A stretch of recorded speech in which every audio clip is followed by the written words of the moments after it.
తాడేపల్లిలోని వైఎస్ఆర్ కాంగ్రెస్ పార్టీ కేంద్ర కార్యాలయంలో ఆ పార్టీ శాసనసభాపక్ష సమావేశం జరిగింది. ఈ సమావేశానికి పార్టీ అధ్యక్షుడు మాజీ ముఖ్యమంత్రి వైఎస్ జగన్మోహన్ రెడ్డి అధ్యక్షత వహించారు. ఈ సందర్భంగా ముఖ్య అంశాలపై ఎమ్మెల్యేలతో జగన్ సమీక్ష నిర్వహించారు. పార్టీ భవిష్యత్ వ్యూహాలు, శాసనసభలో అనుసరించాల్సిన విధానాలపై చర్చించారు. రాష్ట్రంలో జరుగుతున్న తాజా పరిణామాలపై కూడా అభిప్రాయాలు వ్యక్తమయ్యాయి. వివిధ నియోజకవర్గాల్లో ప్రజల సమస్యలు, వాటి పరిష్కారం కోసం తీసుకోవాల్సిన చర్యలపై ఎమ్మెల్యేలు తమ సూచనలు తెలియజేశారు. మాజీ మంత్రి పేర్ని నాని ఒక కీలక వ్యాఖ్య ఆయన చెప్పారు. దేవుడి భూములు తీసుకున్నారంటూ కేసినేని చిన్ని ఆరోపణలు చేస్తున్నారు. అదే నిజమైతే నన్ను అరెస్ట్ చేసే దమ్ముందా అని నాని ఈ వ్యాఖ్యల్లో చెప్పుకొచ్చారు. 2007లో జరిగిన ఆ భూముల వేలంలో టీడీపీ నాయకులు కూడా పాల్గొన్నారని గుర్తు చేశారు. ఆయన మాట్లాడుతూ రాజకీయ ఆరోపణలను వ్యక్తిగత స్థాయిలో స్వీకరించలేరని, ఆరోపణలు నిజమైతే చర్యలు ఎవరికైనా వర్తిస్తాయని స్పష్టం చేశారు. ఈ వ్యాఖ్యల నేపథ్యంలో పార్టీ వర్గాలు, స్థానిక నాయకులు ప్రతిస్పందనలు ఇచ్చేందుకు ముందుకొచ్చారు.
మాజీ మంత్రి పేర్ని నాని ఒక కీలక వ్యాఖ్య ఆయన చెప్పారు. దేవుడి భూములు తీసుకున్నారంటూ కేసినేని చిన్ని ఆరోపణలు చేస్తున్నారు. అదే నిజమైతే నన్ను అరెస్ట్ చేసే దమ్ముందా అని నాని ఈ వ్యాఖ్యల్లో చెప్పుకొచ్చారు. 2007లో జరిగిన ఆ భూముల వేలంలో టీడీపీ నాయకులు కూడా పాల్గొన్నారని గుర్తు చేశారు. ఆయన మాట్లాడుతూ రాజకీయ ఆరోపణలను వ్యక్తిగత స్థాయిలో స్వీకరించలేరని, ఆరోపణలు నిజమైతే చర్యలు ఎవరికైనా వర్తిస్తాయని స్పష్టం చేశారు. ఈ వ్యాఖ్యల నేపథ్యంలో పార్టీ వర్గాలు, స్థానిక నాయకులు ప్రతిస్పందనలు ఇచ్చేందుకు ముందుకొచ్చారు. నోట్లు లెక్కెట్టుకోవటం, సాయంత్రానికి ఎంత వచ్చింది రాత్రికి క్లోజింగ్ బ్యాలెన్స్ చూసుకోవటం, వాటిని ఏ పూటకు ఆ పూట లేదా వారానికి ఒకసారి హైదరాబాద్ తరలించడం. నా గురించి నేదేదో దేవుడు ఆస్తి మా ఊళ్ళో ఎవడో చెప్పాడు, అది పుచ్చుకుని నేలాడతాడు. ఇక్కడ కుక్కతోక పట్టుకుని కృష్ణానది ఇటు నుంచి అటు సీతానగరం వరకు ఏదటం సాధ్యం కాదని అతనికి మెల్లగా అర్థం అవుద్ది. 135 మంది 2 లక్షల చొప్పున ఆక్షన్ జరిగితే దాంట్లో నేనెట్టా కొట్టేశానో మరి మీరు ఈ కృష్ణానది ఈ ఒడ్డు నుంచి ఆ ఒడ్డుకి లేదా ఇక్కడి నుంచి అక్కడికి ఈద్దాం అనుకున్నటువంటి ఆ సమాచారం ఇచ్చిన గోదావరి మీరు పట్టుకున్న ఆ తోక ఎవరిదో వాళ్ళు చెప్పాలి, అది పుచ్చుకుని బయలుదేరిన మీరు చెప్పాలి. ఈ 135లో సరే వీళ్ళందరినీ నువ్వు వదిలిచ్చావంటే ఈ 135 మందిలో దాదాపుగా 50% మంది టీడీపీ వాళ్ళు. ఇందులో 30వ పేరు 2 లక్షల రూపాయలు కట్టినటువంటి 30వ పేరు కుల రవీంద్ర గారికి గుండికాయ, ఇంకేదో కాయో రోజు ఆయనతోనే ఉంటాడు, పల్లపాటి సుబ్రహ్మణ్యం గారు. ఈ గుండికాయ కూడా నేను కొనేశానా, నాకు అమ్ముడయ్యాడా? ఇప్పుడు ఒక తోక పట్టుకుని మీరు బయలుదేరారు కదా, ఆ తోకకున్న తలకాయతో మాట్లాడి విచారణ చేయించండి ఈ యాక్షన్ మీద. ఖచ్చితంగా ఆ భూములు దేవుడికి వెనక్కి లాక్కోండి. అధికారం మీది, ఏది పడితే అది చేస్తున్నారు కదా. మాకు అధికారం లేదు, మీరు దేవుడి ఆస్తి కొట్టేశానని చెప్పి మీరు మాట్లాడుతున్నారు కదా, చేయండి. ఈ బియ్యం కొట్టేసిన మాట ఇప్పుడు చాలాసార్లు చెప్పాను. నా మీద కేసే పార్టీతో మీ తెలుగుదేశం పార్టీలని మీ పబ్లిక్ ప్రాసిక్యూటర్లని అందరిని అడగండి. లేదు దాంట్లో మీకు చేతనైతే, మళ్ళొకసారి చెప్తున్నా, మీకు చేతనైతే నాకు దాంట్లో యావజ్జీవ శిక్ష వేస్తారా, లేకపోతే 10 ఏళ్ళు వేయిస్తారా, 25 ఏళ్ళు వేయిస్తారా, వేయించండి. నా దగ్గర పనిచేసే అతనే తప్పు చేశాడని సాక్షాత్తు నేనే చెప్పాను. దానికి సరిపడా ప్రభుత్వానికి నష్టం లేకుండా నేను కడతానని కాగితం ఇచ్చాను. పల్నాడు జిల్లా వైఎస్ఆర్ కాంగ్రెస్ పార్టీ అధ్యక్షులు ఎమ్మెల్యే పిన్నెల్లి రామకృష్ణారెడ్డి జూలకంటి బ్రహ్మారెడ్డిపై తీవ్ర వ్యాఖ్యలు చేశారు. ఆయన మాట్లాడుతూ మాచర్ల ప్రాంతంలో ప్రజలు అభద్రతా భావానికి గురవుతున్నారని, దీనికి జూలకంటి బ్రహ్మారెడ్డి నైజమే కారణమని ఆరోపించారు. స్థానిక ప్రజలు ఆయన అసలు రూపాన్ని తెలుసుకుంటున్నారని పిన్నెల్లి అన్నారు. ప్రజలతో కలిసిమెలిసి ఉండకుండా భయభ్రాంతులు సృష్టించే రాజకీయాలు చేయడం సరికాదని వ్యాఖ్యానించారు. పార్టీకి సంబంధించిన వాళ్ళ మీద కూడా ఎఫ్ఐఆర్ చేసి కేసులు పెట్టారు. కానీ ఇంతవరకు షార్ట్ షీట్ వేయకుండా ఈ గడిచిన 3.5 సంవత్సరాల కాలంలో ఎవరు తిరిగితే వాళ్ళని యాడ్ చేసుకుంటూ సంబంధం లేని వాళ్ళు కూడా ఆ పేరు పెట్టడం, వాళ్ళని రిమాండ్ పంపించడం, నిజంగానే ఎవరైనా తప్పు చేసి ఉంటే వాళ్ళ మీద చర్యలు తీసుకోవచ్చు, కేసులు పెట్టవచ్చు. కానీ ఏమి చెయ్యకుండా ఈ బ్రహ్మారెడ్డి అనే వ్యక్తి అతని నైజము హింసను ప్రోత్సహించడమే. పైకి మాత్రం పెద్ద గాంధీ మహాత్మం లాగా నాకేం తెలియదు అన్నట్టుగా, ఇవన్నీ సంఘటన తెలియదు అన్నట్టుగా ఆయన పెద్ద శుద్ధపూసలాగా కూడా ప్రజలు బిళ్ళపిచ్చే కార్యక్రమం చేస్తా ఉన్నారు. ఇప్పుడిప్పుడే ప్రజలు కూడా తెలుసుకుంటా ఉన్నారు. ఎందుకనంటే పూర్తిగా కూడా ఎప్పుడు లేని ఈ 40 సంవత్సరాల్లో మాచర్ల నియోజకవర్గంలో లేని హింస ఈరోజు కనపడతా ఉంది. ప్రజల్లో ఒక అభద్రతాభావం కనిపిస్తా ఉంది. ఎక్కడైనా స్వచ్ఛతగా తిరగాలంటే తిరగలేని పరిస్థితి. ఏ కేసులో ఎవరిని తీసుకుని లోపలేస్తారో ఈ పోలీసులు కూడా వాళ్ళు ఏం చెప్తారో, ఏ చిన్న నాయకుడు చెప్పినా వాళ్ళని తీసుకుపోయి కూర్చోబెట్టడం, డబ్బులు వసూలు చేయటం, బెదిరియటం, కేసులు పెట్టడం, రిమాండ్ చేయటం. ఖచ్చితంగా ప్రతి కేసుకి రివ్యూ ఉంటుంది, ఖచ్చితంగా చేస్తాం. దాంట్లో వాళ్ళు చేసింది ఏదంటే అమ్మఒడి ఒకటి, రైతు భరోసా, పెన్షన్ కార్డు, ఈ 3 కనిపిస్తా ఉన్నాయి. రైతు భరోసా ఏం చెప్పారు? 20,000 ఇస్తామన్నారు. 2 సంవత్సరాలు 40,000 ఇవ్వాలి. 2 సంవత్సరాల మీద ఈరోజు చూస్తే 5,000 ఇచ్చారు. ఆ 5,000 కూడా 7 లక్షలు తగ్గించేసి 47 లక్షల మందికి 5,000 చొప్పున ఇచ్చారు. వాళ్ళు ఇవ్వాల్సింది 40,000 ప్రామిస్ చేస్తే జగనన్న దిగే నాటికి 44,50,000 తల్లులకి అమ్మఒడి ద్వారా ఇస్తే, చంద్రబాబు నాయుడు వచ్చిన తర్వాత ఈరోజు అది కుదించి 41,38,000 మందికి మాత్రమే తల్లులకి అకౌంట్లో డబ్బులు వేస్తున్న పరిస్థితి. ఆ రేషియో చూస్తే 87 లక్షల మంది పిల్లలకి అమ్మఒడి అంటే తల్లికి వందనం వాళ్ళు చెప్పే దాంట్లో ఇవ్వాల్సిన పరిస్థితిలో 66.5 లక్షల మందికి ఇచ్చిన పరిస్థితి. ఇప్పటి వరకు ఈ సంవత్సరాల కాలంలో 4 లక్షల పెన్షన్ తగ్గించిన పరిస్థితి. అంటే ఏమి లేదు, ఇదొక జిమ్మిక్. మేము 4,000 ఇస్తామని చెప్పి కొంతమంది పెన్షన్స్ తీసేసి వాళ్ళ నోర్లు కొట్టి ఆ డబ్బులు తీసుకొచ్చి ఇచ్చేసి మేమేదో ఇచ్చినామని ఒక బిల్డప్ ఇస్తా ఉన్నాం. అనంతపురం జిల్లా వైఎస్ఆర్ కాంగ్రెస్ పార్టీ అధ్యక్షులు అనంత వెంకటరామిరెడ్డి ఆర్టీటీపై వస్తున్న ఆరోపణలపై ఖండించారు. నిస్వార్థంగా సేవలు అందిస్తున్న ఆర్డీటీపై నిందలు వేయడం తీవ్రంగా బాధాకరమని ఆయన వ్యాఖ్యానించారు. పేదల సంక్షేమం కోసం, ముఖ్యంగా గ్రామీణ ప్రాంతాల అభివృద్ధికి ఆర్డీటీ ఎన్నో దశాబ్దాలుగా విశేషంగా పనిచేస్తుందని గుర్తు చేశారు. జిల్లాలో విద్య, ఆరోగ్యం, ఉపాధి రంగాల్లో ఆర్టీటీ సేవలు స్పష్టంగా కనిపిస్తాయని తెలిపారు. ఇలాంటి సంస్థలపై అనవసర ఆరోపణలు చేయడం సమంజసం కాదని వ్యాఖ్యానించారు. సమాజంలో చేస్తున్నాయి. వాటికి మతం లేదు, రాజకీయాలకు అతీతంగా స్వచ్ఛందంగా సేవలు అందిస్తాం. విదేశాల నుంచి కానీ ఇతర సంస్థల నుంచి కూడా అనేకం కూడా నిధులు కూడా తీసుకుని వచ్చేసి ఇక్కడ ప్రజానీకానికి, ముఖ్యంగా ఈ దేశంలోనే అత్యంత వెనుకబడిన జిల్లా మరియు వర్షపాతం కూడా తక్కువ ఉన్న జిల్లాలలో కూడా పెద్ద ఎత్తున కూడా ముఖ్యంగా వైద్యము, విద్య, అలాగే క్రీడా రంగాలలో కూడా అనేక రకాల కూడా చేసేసి ఈ జిల్లాను కూడా పేదరికాన్ని తీయడానికి, వారిని కూడా విద్యావంతులు చేసి అందరూ కూడా ఆరోగ్యంగా చేయడానికి, అంటే ప్రభుత్వానికి సమాంతరంగా, రాష్ట్ర కేంద్ర ప్రభుత్వాలకు సమాంతరంగా కూడా ఇక్కడ అనేక రంగాల్లో కూడా సేవలు చేస్తున్న సంస్థ ఈ రోజు ఉనికినే కోల్పోయే పరిస్థితి కూడా ప్రభుత్వం తీరుతో కూడా వచ్చింది. ముఖ్యంగా కేంద్ర ప్రభుత్వంతో ఒక మతాన్ని అడ్డం పెట్టుకోను, లేకపోతే మతబూచి అనేది కూడా చూపి ఈ దేశం నుంచే ఆర్డీటీ సంస్థకు కూడా సేవలు అందించలేని విధంగా కూడా కేంద్ర ప్రభుత్వం యొక్క విధానం ఉంది. దీనికోసమే కూడా ఎంతో మంది కూడా మన ప్రజలు, జిల్లా ప్రజలు, అలాగే అందరు కూడా ఆంధ్ర రాష్ట్రం అంతా కూడా ప్రజలు కూడా ఎంతో కూడా ఆందోళన కూడా వ్యక్తపరుస్తున్నారు.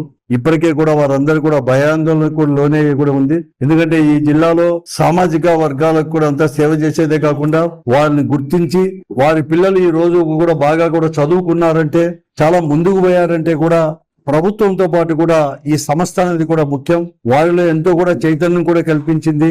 మరి అలాగే మహిళా సాధికారత కోసం కూడా ఎంతో కష్టపడింది. అలాగే ఈ రోజు ఇక్కడ బత్తలపల్లి హాస్పిటల్ కావచ్చు, కనేకల్ హాస్పిటల్, కళ్యాణ్ దుర్గ్ హాస్పిటల్, ఇవన్నీ కూడా ఎంతో కూడా వైద్య సేవలు కూడా అందిస్తుంది.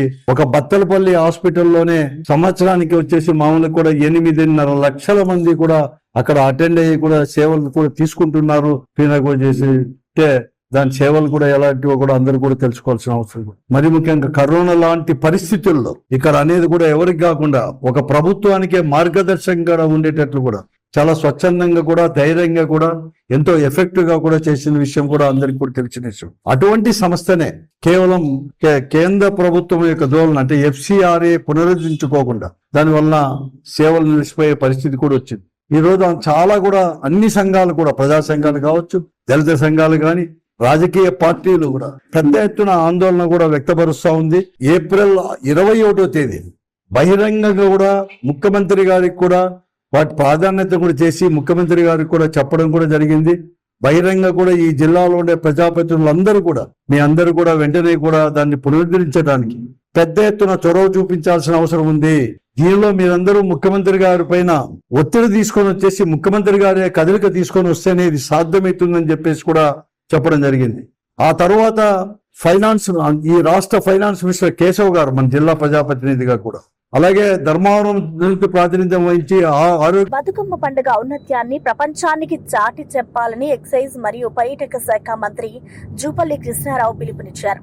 ఈ పర్వదినం మహిళలందరినీ సంఘటిత శక్తిగా మలుస్తుందని ఆయన పేర్కొన్నారు. తెలంగాణ ఆత్మ గౌరవానికి ప్రతీకగా నిలిచే బతుకమ్మ పండుగ సమాజంలో ఐక్యత, సోదర భావాలను పెంపొందిస్తుందని వివరించారు. మహిళలు పూలతో బతుకమ్మలను అలంకరించి కుటుంబ సభ్యులతో కలిసి ఆనందంగా జరుపుకునే ఈ వేడుక ప్రపంచానికి తెలంగాణ ప్రత్యేకతను పరిచయం చేస్తుందని అన్నారు. కాపాడడం ఈ యొక్క పండుగ అనేది రాష్ట్ర పండుగగా ఈనాడు రాష్ట్రంలో మనం ఏర్పాటు చేసుకుంటా ఉన్నాం. ఈ యొక్క బతుకమ్మ పండుగను పెద్ద ఎత్తున రాష్ట్రంలో కేవలం హైదరాబాద్కే పరిమితం కాకుండా రాష్ట్రం నలుమూలలో ఊరూరా వాడవాడగా ఈ యొక్క బతుకమ్మ పండుగను నిర్వహించాల్సిన అవసరం ఉంది. అందరూ పాల్గొన కార్యక్రమించాల్సిన అవసరం ఉంది. అది కూడా పార్టీలకు అతీతంగా అందరూ కూడా పెద్ద ఎత్తున పాల్గొనాలని చెప్పని ముఖ్యంగా రాష్ట్ర ప్రజానికానికి, అన్ని వర్గాల ప్రజలకు, మహిళా సోదరిమణులు ఈ యొక్క అంటే మన మరుగున పడ్డటువంటి ఈ యొక్క బతుకమ్మను రాష్ట్రం యావత్తు పాల్గొంటూ ప్రపంచానికి చాటి చెప్పే విధంగా జరుపుకోవాల్సిన అవసరం ఉంది. ఈ బతుకమ్మ పండుగ ద్వారా మహిళా లోకం, నారీ లోకం ఒక సంఘటిత శక్తిగా సంతోషాన్ని పంచుకునే దానిలో భాగంగా అందరూ కూడా చేయాల్సినటువంటి అవసరం ఉంది. రెండవది ఒక సంతోషమైనటువంటి వాతావరణం యొక్క బతుకమ్మ పండుగ.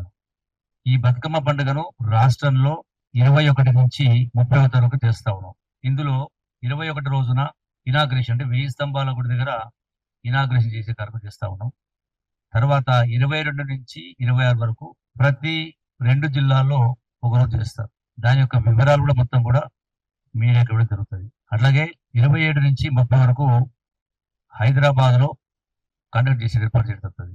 28 నాడు లాల్ బహదూర్ స్టేడియంలో 10,000 మంది బతుకమ్మను అంటే అది కూడా 63 ఫీట్ల బతుకమ్మను ఏర్పాటు చేసే కార్యక్రమం చేస్తాము. అంటే ఒక గిన్నీస్ బుక్ రికార్డు రిజిస్టర్ అయ్యే విధంగా, అంటే తద్వారా ప్రపంచానికే చాటి చెప్పే విధంగా ఇంత గొప్ప పండుగ అంటే ఒక గుర్తింపు పొందే విధంగా ప్రపంచంలో ఉన్నటువంటి అందరికీ తెలిసే విధంగా. అట్లే కాదు భారతదేశంలో కూడా ఈ యొక్క బతుకమ్మను ఈ స్థాయిలో విజయవాడ టీడీపీ ఎంపీ కేశినేని చిన్ని ఉత్సవాల పేరుతో వ్యాపారస్తులను వేధిస్తున్నారని మాజీ మంత్రి వెల్లంపల్లి శ్రీనివాస్ ఆరోపించారు. స్టాల్ పెట్టాలంటే 3 లక్షలు కట్టాలని వ్యాపారులపై ఒత్తిడి తెస్తున్నారని ఆయన తీవ్రంగా విమర్శించారు. మా ప్రభుత్వ హయాంలో ఎంతో వైభవంగా సాంప్రదాయ పద్ధతిలో దసరా ఉత్సవాలు నిర్వహించామని గుర్తు చేశారు. కానీ కూటమి ప్రభుత్వం మాత్రం ప్రజల ఆనంద వేడుకలను వాణిజ్యపరంగా మార్చుతుందని మండిపడ్డారు. సినిమా పాటలు, సినీ కళాకారులతో హడావిడి చేస్తూ ఉత్సవాల నిజమైన ఆత్మను మర్చిపోయారని ఆరోపించారు. ప్రజల సాంప్రదాయాలను గౌరవించకుండా కేవలం డబ్బు సంపాదనకే ఉత్సవాలను వేదికగా మార్చారన్నారు. వాళ్ళ సభ్యుల్లో 7 సభ్యులు ఒక సభ్యుడే ఆయన కూడా పశ్చిమ నియోజకవర్గం సంబంధించి వసూలు చేయొద్దని, ఎందుకంటే అంత దారుణంగా వ్యాపారస్తుల్ని వేధించుకుంటూ ఉత్సవాల పేరుతో ఒక పక్కేమో వినాయక చవితి ఉత్సవాలని చెప్పని లక్షలు వసూలు చేయడం, వనభోజనాలు చెప్పి డబ్బులు వసూలు చేయడం, వీళ్ళకి బినామీలుగా కేసినేని చిన్నికి బినామీలుగా కొంతమంది తెలుగుదేశం నాయకులు పెట్టుకుని చోటా నాయకులు పెట్టుకుని ప్రతి షాప్ కి వెళ్లి డబ్బులు వసూలు చేస్తున్నారు. మీరు రియల్ ఎస్టేట్ వ్యాపారం లాగా 10x10 సైజ్ ఇస్తే కనుక 3,50,000 అని చెప్పని ఏంటండి రేట్లు ఏంటండి? మీరు 40 ఎకరాలకి 45 లక్షలు ఇచ్చేసి మేము బాగా ఇచ్చేసాం చెప్పుకున్నారు కదా. 10x10 సైజ్ వచ్చి 3.5 లక్షలు అంటండి 56 రోజులకి. ఎన్ని కోట్లు సంపాదిస్తున్నారు ఈ డబ్బులతో? ఎన్ని కోట్లు? ఒక్కొక్క స్టాల్ కి 3 లక్షల రూపాయలు అంటే 10x10 సైజ్ అయితే కనుక వీళ్ళు చేసేది వ్యాపారం. అమ్మో ఇప్పటిదాకా మన నాని గారు చెప్పారు, కృష్ణమ్మ ఇసుక అమ్ముకున్నారు, మట్టి అమ్ముకున్నారు, బూడిద అమ్ముకున్నారు, ఇప్పుడు దుర్గమ్మను కూడా అమ్ముకునే విధంగా ఈ రోజు కేసినేని చిన్ని ప్రవర్తన కనబడుతుంది. నేను కేవలం సభ్యుడు మాత్రమే చెప్పిన వ్యక్తి ప్రెసిడెంట్ ఆ సంఘానికి. కేసినేని చిన్ని ప్రెసిడెంట్. అబ్బా ఇందాక చెప్పిన బాసుడికి ఎవరైతే ఉన్నాడో వాడు సెక్రటరీ. దీనికి ఈ సంఘం దేన్ని పెట్టారా మీరు? ఏ ప్రభుత్వం చేయకూడదు డబ్బులు? ఒక్కసారి జగన్మోహన్ రెడ్డి గారు అమ్మవారి ఆశీస్సుల కోసం ఇక్కడికి వస్తున్నప్పుడు వర్షానికి కొండ చర్యలు పడిపోతే అప్పటికప్పుడు 70 కోట్లతో గుడి అభివృద్ధి చేస్తారు. ఈ రోజు గుడి అభివృద్ధి జరుగుతుందంటే అది జగన్మోహన్ రెడ్డి గారి నాయకత్వంలో వారు ఇచ్చిన అమౌంట్ తో ఈ రోజు గుడి అభివృద్ధి జరుగుతుంది. మీరు ₹1 ప్రభుత్వ నిధులు ఖర్చు పెట్టరు. అదేవిధంగా వచ్చిన ఆదాయాన్ని ఏది కూడా ప్రభుత్వానికి ఇచ్చే పరిస్థితి లేదు, వాళ్ళు జేబుల్లోకి వేసుకోవడమే. ఇందాక నాని గారు చెప్పిన ప్రకారం ఏదైతే ఒకే కంచం ఒకే మంచం ఉన్నారో ఈ డబ్బుల్లో వాటా వాళ్ళకు కూడా వెళ్తుందని చెప్పని. ఎన్నికల్లో కాంగ్రెస్ పార్టీ ఇచ్చిన ప్రతి హామీ అమలు కోసం బీఆర్ఎస్ పార్టీ ప్రజల తరపున పోరాడుతూనే ఉంటుందని ఆ పార్టీ నాయకులు స్పష్టం చేశారు. మంచి గుండె కార్యక్రమం ద్వారా చెన్నూరు నియోజకవర్గంలో ప్రజల సమస్యలను విస్తృతంగా సేకరించినట్లు తెలిపారు. ఈ కార్యక్రమంలో నియోజకవర్గంలోని వివిధ గ్రామాల నుంచి 40,000 ఫిర్యాదులు అందినట్లు పేర్కొన్నారు. నేడు ఈ ఫిర్యాదులను మంచిర్యాల జిల్లా కలెక్టర్ కార్యాలయంలో సమర్పించారు.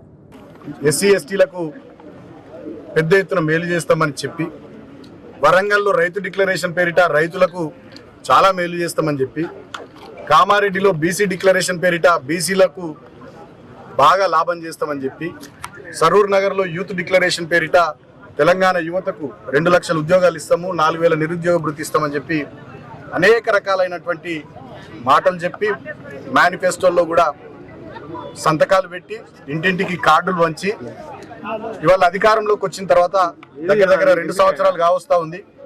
కానీ ఇప్పటికీ వాళ్ళు ఇచ్చిన 6 గ్యారంటీల్లో, వాళ్ళు చెప్పిన 4 డిక్లరేషన్లలో, వాళ్ళు ఇచ్చిన 420 హామీల్లో ఒక్కటంటే ఒక్కటి అమలు చేయకుండా కేవలం శుష్క ప్రియాలు శూన్యహస్తాలు అన్నట్టుగా ఇవాళ కాంగ్రెస్ పార్టీ ఈ ప్రభుత్వ పాలన తయారైంది. అందుకనే చెన్నూరు అసెంబ్లీ నియోజకవర్గంలో పార్టీ ఆదేశం మేరకు ఒక పైలట్ ప్రాజెక్టు కార్యక్రమాన్ని అప్పుడే మంచిగుండే అనేటటువంటి కార్యక్రమాన్ని తీసుకొని సెప్టెంబర్ 1వ తేదీ నుంచి నిన్నటి వరకు 16 రోజుల పాటు సుమారు 40,000 మందిని ప్రత్యక్షంగా చెన్నూరు అసెంబ్లీ నియోజకవర్గంలో కలిసి మా పార్టీ శ్రేణులంతా కూడా మరి కాంగ్రెస్ పార్టీ మీకు చెప్పినట్టు అన్ని కార్యక్రమాలు అమలు చేసిర్రా, ప్రతి మహిళకు 2,500 ఇస్తామన్నారు ఇచ్చిర్రా, 18 ఏళ్ళు నిండిన అమ్మాయికి స్కూటీ ఇస్తామన్నారు ఇచ్చిర్రా, 2 లక్షల ఉద్యోగాలు ఇస్తామన్నారు ఇచ్చిర్రా, రైతు రుణమాఫీ 2 లక్షలు చేస్తామన్నారు చేసిర్రా, ఆడబిడ్డ పెళ్లి చేసుకుంటే ₹1,00,000 ఇచ్చి తులం బంగారం ఇస్తామన్నారు ఇచ్చిర్రా, 4,000 పెన్షన్ ఇస్తామన్నారు ఇచ్చిర్రా అని ఇట్లా అన్ని రకాల విషయాలు ఫిర్యాదుల రూపంలో ప్రజల దగ్గరికి పోయి ఆ ఫిర్యాదులు స్వీకరించి ఇవాళ కాంగ్రెస్ పార్టీ మీద, ఈ ప్రభుత్వం మీద మరొకసారి ప్రజల తరపున ఒత్తిడి పెంచడానికి ఇవాళ ఆ రకంగా సేకరించినటువంటి ఫిర్యాదులన్నింటినీ కూడా తీసుకొని ఇవాళ మంచిర్యాల జిల్లా కలెక్టరేట్లో కలెక్టర్ గారికి ఇవ్వాలని చెప్పి ఇక్కడికి రావడం జరిగింది.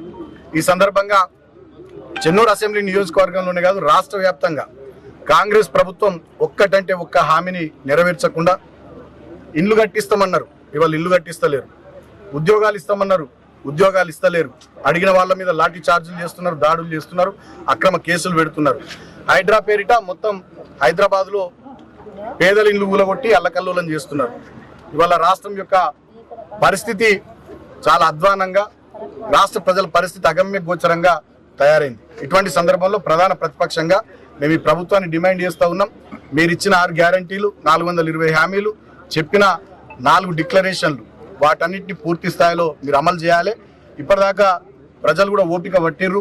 2 సంవత్సరాలు అవుతుంది పాలన, ఇంకా కూడా ప్రజలు ఓపిక పట్టే పరిస్థితి లేదు. ప్రజలు తిరగబడే రోజులు వస్తే మీరు కాంగ్రెస్ పార్టీ నాయకులు ఎవరు కూడా ఊళ్ళలో తిరగలేరు, బయట తిరగలేరు. అటువంటి పరిస్థితి వస్తుంది. మీరు ఇచ్చినటువంటి ప్రతి హామీని మీరు నెరవేర్చేదాకా నిలబెట్టుకునేంత వరకు ఈ ప్రజల పక్షాన తెలంగాణ కోసమే పుట్టినటువంటి ఈ పార్టీగా ఈ గులాబీ జెండా, ఈ గులాబీ దళం తెలంగాణ ప్రజల పక్షాన గట్టిగా పోరాడుతుంది, నిలబడుతుంది. ఇవాళ మళ్ళా మేము డిమాండ్ చేస్తూ ఉన్నాం ఈ ప్రభుత్వాన్ని, ఇప్పటికైనా మీరు చెప్పిన అన్నింటినీ అమలు చేయాలి. ఇంకా సమయం ఎక్కువ లేదు, 2 సంవత్సరాలు అయిపోతా ఉంది, ఉన్నదే 3 ఏళ్ళు. ఆ 3 ఏళ్లలో లాస్ట్ 1 ఇయర్ అంతా ఎలక్షన్ వాతావరణమే ఉంటుంది. ఇంకా మీరు ఎప్పుడు చేస్తారు ఈ ప్రజలకు? మీరు ఇచ్చిన మాటలు ఎప్పుడు నిలబెట్టుకుంటారు? అదేవిధంగా చెన్నూరులో ఇప్పుడు గెలిచినటువంటి ఎమ్మెల్యే గారు కృష్ణా జిల్లాల పంపకాలపై సీఎం రేవంత్ రెడ్డి అబద్దాలు చెబుతున్నారని BRS party general secretary Soma Bharat Kumar ఆరోపించారు. ఉమ్మడి ఆంధ్రప్రదేశ్ కాలంలో కాంగ్రెస్ ప్రభుత్వం తెచ్చిన ఒప్పందం ప్రకారం 299 టీఎంసీలు తెలంగాణకు 511 టీఎంసీలు ఆంధ్రప్రదేశ్ కు కేటాయించారని గుర్తు చేశారు. అప్పట్లో కేంద్రంలో కూడా కాంగ్రెస్ ప్రభుత్వమే ఉందని తెలిపారు. అయినప్పటికీ తెలంగాణకు 100 టీఎంసీలకు మించి నీళ్లు రాలేదని ఆవేదన వ్యక్తం చేశారు. కాంగ్రెస్ తరతరాలుగా తెలంగాణకు అన్యాయం చేస్తుందని విమర్శించారు. జరిగిన మోసం ఇవాళ ఒక ప్రొసీడింగ్ ఉన్నది, అది 1 సంవత్సరానికి మాత్రమే అది కంటిన్యూ చేయండి అని అడిగిన కేంద్ర ప్రభుత్వము, తర్వాత ఆర్బిట్రేటర్స్ వాళ్ళు ఎవరైనా, ఇది కేంద్ర ప్రభుత్వం నుంచి వచ్చిన వాళ్ళు ఎవరైతే ఉంటారో మధ్యవర్తిత్వం చేస్తూ ఉన్నారు. వాళ్ళు అభ్యర్థన మేరకి 1 సంవత్సరం కోసం, ఆ తర్వాత 2016లో 50% ఖచ్చితంగా వాడుకోవాలి ఈ జలాలని మీరు నిర్ణయం చేసేదాకా అనేది ఆ డిమాండ్ కూడా కేసీఆర్ గారే పెట్టినారు. ఇవన్నిటిని కప్పిపుచ్చడం అని అంటే ఏమన్నట్టు? డిజానెస్టీ. ముఖ్యమంత్రి గారు దురుద్దేశంతో డిజానెస్టీతో మాట్లాడుతూ ఉన్నారు. ముఖ్యమంత్రి గారే ప్రొసీడింగ్స్ని ఉటంకించకుండా తను నోటుకొచ్చినట్టు మాట్లాడితే అది ప్రభుత్వం ఎట్లా అవుతుంది? ముఖ్యమంత్రిని ముఖ్యమంత్రిగా గౌరవించుకోవాలి కదా. నువ్వు అబద్ధాలు ఆడితే మీ నోరు మూసుకొని ఎట్లా కూర్చుంటాము? ఎంతసేపు తెలంగాణని ముంచాలే, ఆంధ్రప్రదేశ్కి ఉపయోగపడాలి, ఆంధ్రప్రదేశ్కి ఫేవర్ చేయాలి. నువ్వు తెలంగాణ ఏర్పడిన తర్వాత తెలంగాణ ముఖ్యమంత్రిగా ఉంటూ ఇంత డిజానెస్టీగా, ఇంత నీతిబాహ్యంగా నువ్వు పనిచేస్తే నోరు మూసుకొని ఎట్లా కూర్చోమని అంటారు? కేసీఆర్ గారు చేసిన మొత్తం అన్ని ప్రయత్నాలన్నీ మీరు చూస్తూనే ఉన్నారు. వినోద్ గారు మొత్తం అంతా ఎక్స్ప్లెయిన్ చేసినారు. కేసీఆర్ గారు కృషి లేకుంటేనే ట్రైబ్యునల్ ఫామ్ అయిందా? సిగ్గుండాలండి ఇది ఇట్లాంటి అబద్ధాలు మాట్లాడేదానికి. అది కూడా ముఖ్యమంత్రి స్థాయిలో ఉండి మీరు అబద్ధాలు మాట్లాడితే ప్రజలంతా ఏం చేయాలి? ప్రజలు కూడా అబద్ధాలు మాట్లాడాలా? ఇదే నా సందేశం మీరు ఇచ్చేది? మీ ప్రభుత్వం తెలంగాణలో కాంగ్రెస్ ప్రభుత్వం ఏర్పడిన నుంచి మీరు చేసిన పని ఒక్కటన్నా ఉందా? ఒక ఇంచు ముందు కదా, 1 సెంటీమీటర్ ముందుకు పోయిన ప్రాజెక్టులు, కట్టిన ప్రాజెక్టుని మూలబెట్టినారు. ఇవాళ 10 సంవత్సరాలు 9.5 సంవత్సరాలు ఒక్క చెరువు దిగినదండి. వరదలు వస్తాయి, ఇవాళ చెరువులన్నీ దిగుతూ ఉన్నాయి, నీరంతా నేలపాలవుతా ఉంది, ఇండ్లని ధ్వంసం చేస్తున్నాయి, నగరాలని పట్టణాలను ధ్వంసం చేస్తూ ఉన్నది, ఆస్తులు నాశనం అయిపోతూ ఉన్నాయి, పంట పొలాలు నాశనం అయిపోతూ ఉన్నాయి. ఏమి చేయలేక బండాలు వేస్తే ప్రజలు ఊకోరండి. ఖచ్చితంగా ప్రజలు గమనిస్తారు. మీరు అనుకుంటారు ప్రజలు తెలివి తక్కువ వాళ్ళని. ప్రజలు మీకు ఖచ్చితంగా తగిన గుణపాఠం నేర్పుతారు. కాంగ్రెస్ పార్టీకి బుద్ధి రాదానండి? దేశం చుట్టుపక్కల ఏం జరుగుతున్నది, ఎన్నెన్ని కర్ణాటక ప్రభుత్వం అలమట్టిపై తీసుకున్న నిర్ణయంపై సీఎం రేవంత్ రెడ్డి మౌనం పాటిస్తున్నారని మాజీ ఎంపీ బోయినపల్లి వినోద్ విమర్శించారు. 2 రోజులు అవుతున్నా రేవంత్ రెడ్డి స్పందించలేదని ఆయన ప్రశ్నించారు. ఇటీవలే కృష్ణానదిలో 1 చుక్క నీళ్లు వదలమని సమీక్షా సమావేశంలో సీఎం వ్యాఖ్యానించారని గుర్తు చేశారు. కానీ కర్ణాటక అక్రమంగా అలమట్టి ఎత్తు పెంచుతుంటే ఎందుకు నిశ్శబ్దంగా ఉన్నారని ఆయన మండిపడ్డారు. మహారాష్ట్ర సీఎం ఫడ్నవీస్ ఇప్పటికే ఈ అంశంపై స్పందించి సాంగ్లీ, కొల్హాపూర్ జిల్లాలకు ముప్పు ప్రమాదం నుంచి పొంచి ఉందని ఆందోళన వ్యక్తం చేశారని వివరించారు. మనం అందరం కూడా నిరసనలు తెలియజేశాం. చేసి సమైక్య ఆంధ్రప్రదేశ్ రాష్ట్రంలో ఉన్నటువంటి ప్రభుత్వము సుప్రీంకోర్టులో దానిపైన ఎస్ఎల్పి వేసి స్టే తీసుకోవడం జరిగింది. అల్మెట్టి ప్రాజెక్టు గేట్స్ డిజైన్ మాత్రం 524 చేసుకున్నారు, కానీ 519 వరకే వాటిని కట్ చేసిండ్రు. ఆ మిగతాది స్పేసు ఖాళీ పెట్టవలసినటువంటి అవసరం వచ్చింది, ఎందుకంటే సుప్రీంకోర్టు తీర్పు ఆ విధంగా స్టే ఉంది కాబట్టి. 2014లో రాష్ట్ర విభజన జరిగిన తర్వాత మరి కేసీఆర్ గారు ముఖ్యమంత్రి ప్రమాణ స్వీకారం చేసిన వెంటనే మళ్ళీ మన రాష్ట్ర ప్రభుత్వం, తెలంగాణ రాష్ట్ర ప్రభుత్వం కూడా సుప్రీంకోర్టులో మరి ఎస్ఎల్పి వేసి మరి ఇదివరకు ఇచ్చినటువంటి స్టేకి మరి ఈ పిటిషన్ టై అయింది. ఈ రోజు కర్ణాటక ముఖ్యమంత్రి గారు, అదే విధంగా మరి అక్కడ ఉన్నటువంటి ఇరిగేషన్ శాఖ మంత్రి గారు వాళ్ళందరూ కూర్చొని క్యాబినెట్ డిసిషన్ తీసుకొని 1,33,000 ఎకరాల భూమిని అక్వైర్ చేయడానికి డెసిషన్ తీసుకొని ఎకరానికి 25 లక్షలు, 30 లక్షలు, 40 లక్షల చొప్పున ఇవ్వాలని చెప్పి 70,000 కోట్ల బడ్జెట్ మరి పెట్టుకున్నారు. ఆ 70,000 కోట్లు ఈ సంవత్సరం వచ్చే సంవత్సరం రిలీజ్ చేసి భూసేకరణ జరగాలని చెప్పి మరి కర్ణాటక రాష్ట్ర ప్రభుత్వం అంటే ఎవరు ఇవాళ పరిపాలించేది? కాంగ్రెస్ పార్టీ. తెలంగాణ రాష్ట్రంలో మరి కాంగ్రెస్ ప్రభుత్వం ఉంది. రేవంత్ రెడ్డి గారు ఇక్కడ ముఖ్యమంత్రి, సిద్దిరామయ్య గారు అక్కడ ముఖ్యమంత్రి గారు. మరి ఆ భూసేకరణ జరిగితే రేపు సుప్రీంకోర్టులో ఎస్ఎల్పి లోపట వాళ్ళు అదే ఆర్గ్యుమెంట్ చేస్తారు. మేము ఇన్ని లక్షల ఎకరాలు 1,33,000 ఎకరాలు రైతుల దగ్గర భూసేకరణ చేసినాము, వాళ్ళని నిర్వాసితులు చేసినాము, మరి మీరు తప్పనిసరిగా ఈ హైట్ పెంచాలని చెప్పి ఆర్గ్యుమెంట్స్ మొదలు పెడతారు వాళ్ళు. కాబట్టి ఈరోజు మరి ముఖ్యమంత్రి గారు ఇప్పటి వరకు కూడా మరి మొన్న తీసుకున్న నిర్ణయం అయినప్పుడు ఇప్పటి వరకు కూడా ఏ చర్యలు తీసుకోలేదు రేవంత్ రెడ్డి. బతుకమ్మ పండుగను కుల, మత, ప్రాంత భేదాలకు అతీతంగా ప్రతి మహిళ జరుపుకోవాలని టీపీసీసీ అధ్యక్షులు ఎమ్మెల్సీ శ్రీ బొమ్మ మహేష్ కుమార్ గౌడ్ పిలుపునిచ్చారు. ఈ పండుగ తెలంగాణ సాంస్కృతిక వారసత్వానికి ప్రతీకగా నిలుస్తుందని గుర్తు చేశారు. బతుకమ్మలో పాల్గొనడం ద్వారా సమాజంలో ఐక్యత, సోదరాభావం మరింత బలపడుతుందని పేర్కొన్నారు. ప్రతి మహిళ ఈ పండుగలో భాగస్వామ్యం కావాలని, కుటుంబ సభ్యులతో కలిసి పూలతో సజ్జనమైన బతుకమ్మలను అలంకరించి ఉత్సాహంగా జరుపుకోవాలని ఆయన సూచించారు. వాళ్ళు ఎక్కడి నుంచి కూడా లోటుపాటు లేకుండా చూసుకునే బాధ్యత కాంగ్రెస్ శ్రేణులు తీసుకోవాల్సిందిగా నేను విజ్ఞప్తి చేస్తా ఉన్నాను. పార్టీలకు అతీతంగా బతుకమ్మ ఆడుకోవాలి. ఏళ్ల నుండి చాలా మంది కొత్త వారికి బతుకమ్మ అంటే 2002 నుంచి మొదలైన అపోహ ఒకటి ఉంది. బతుకమ్మని ఇందాక మిత్రులు చెప్పిన అసెన్స్ లేకుండా అదొక రాజకీయ వేదికగా మలుచుకొని దాని నుంచి లబ్ధి పొందే సందర్భం. అందుకే ఇలా కాంగ్రెస్ పార్టీని మంత్రిలో ధన్యవాదాలు చెప్తానండి. ఇది పార్టీలు లేవు, కుల మతాలు లేవు, ప్రాంతాలు లేవు, అందరు కలిసికట్టుగా కలుపుకొని బతుకమ్మ ఆడే విధంగా ప్రభుత్వం చర్యలు తీసుకుంటా ఉంది. ఈ బతుకమ్మలో అందరూ పాల్గొనాలి. బతుకమ్మ పండుగని రాజకీయం చేయొద్దు. రకరకాల పాటలతో రాజకీయం చేసే ప్రయత్నం చేస్తా ఉన్నారు. ఇది మంచి పద్ధతి కాదు. ఇది తెలంగాణ, అచ్చు తెలంగాణ పండుగ. ఇది ఆ తెలంగాణ ఎసెన్స్ తోనే అందరూ కూడా కలిసికట్టుగా ఈ పండుగ నిర్వహించుకొని తెలంగాణ సాంప్రదాయాన్ని చాటి చెప్పే విధంగా ప్రభుత్వం ఏర్పాట్లు చేస్తూ ఉంది, వసతులు చేస్తూ ఉంది, అన్ని సౌకర్యాలు ఇస్తూ ఉంది. విధిగా మా మహిళా సోదరులు అందరూ కూడా బతుకమ్మలో 9 రోజులు పాల్గొనాలి.